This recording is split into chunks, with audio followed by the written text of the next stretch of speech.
Alright, so a lot of people had issues with my last video, I guess. Some people still don't believe it, because it takes somebody lacking stuff to really realize basic stuff. Anyway, so here's this formula. It's quite common to sailors and other people, I guess. So here it is. Take a look at it. Pretty much the basis for my argument in this second follow-up of this whatever. Anyway, here, check this out. Alright, there it is. There it is. Alright, wind speed is equal to the boat speed and relative speed. Of course, we're talking boat isn't sailing, right? Which would apply to land, obviously. So don't go ahead saying, oh, well, it's only for boats, it's not meant for land vehicles. Doesn't matter. Laws of physics don't change whether it's on land or on the water. Anyway, so the wind speed is equal to the boat speed and plus the relative speed. So what that means is that the wind speed minus the boat speed is the relative speed. Am I right? Of course I'm damn right. So if you are going, just going to fill in the numbers here, alright? Plug it in. Which means if you had a wind speed of 10 knots and your boat or your land vehicle is going 9 knots, that means 10 minus 9, that means your relative speed is going to be 1 knot. You're going to have 1 knot of wind on your propeller. So, given the fact that you're only getting 1 knot of thrust on the propeller, you probably say you're not going to be getting too much power on those wheels. Probably not enough power to power a geared up ratio. Like if you were on a 10-speed bike or a 15-speed bike and you were on the hard gear, obviously what you're doing here. And obviously if you've ever ridden a bicycle before, you would know that when you are going slow and you're on hard gear, that it is hard to go and accelerate. So, given that it's really difficult to accelerate given a hard gear, does a propeller given only one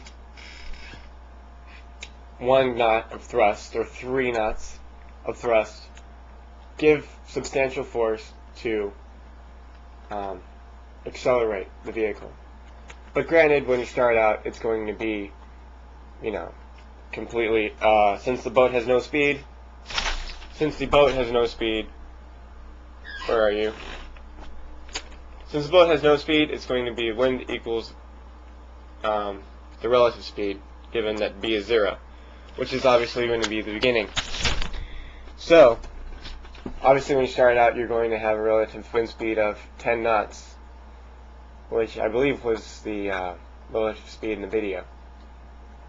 Now, if you are traveling at, given this formula, which is going to be right all the time, given this formula, if I can get this closer, the wind speed is 10, and you're going 13.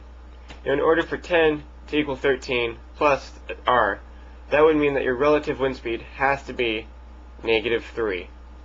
A negative relative speed of 3 knots, you would be getting resistance on the propeller, which would slow down the car.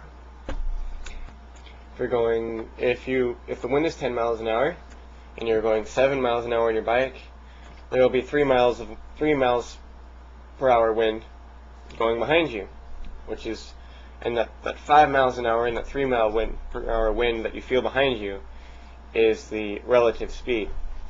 And the thrust that this vehicle is in effect getting now is not always going to be the wind speed. And that's one thing people need to understand, is that when the vehicle accelerates, the wind speed becomes irrelevant, and it relies completely on the relative wind speed.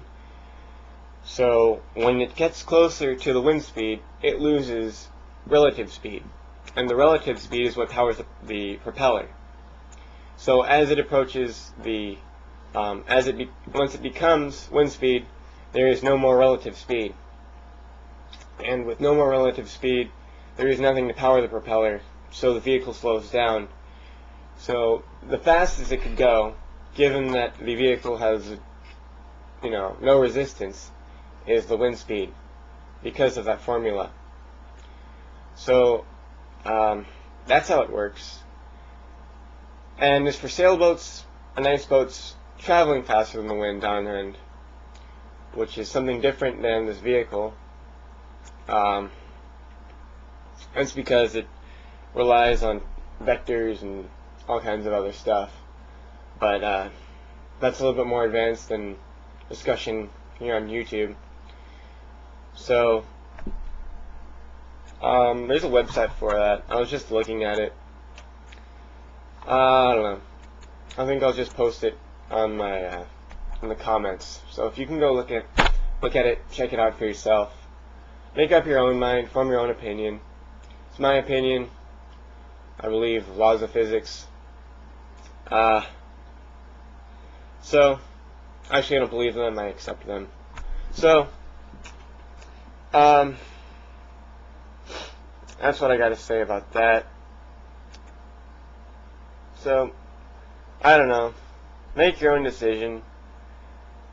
Choose what I believe. It's not in any conspiracy or anything. I'm not doing that. Just saying. Just think about it. It's not. Sometimes when you get so caught up in the elaborate formulae and that kind of thing, you tend to overlook the simple sciences. So anyway, I don't know. I think I'm about done. So thanks for watching.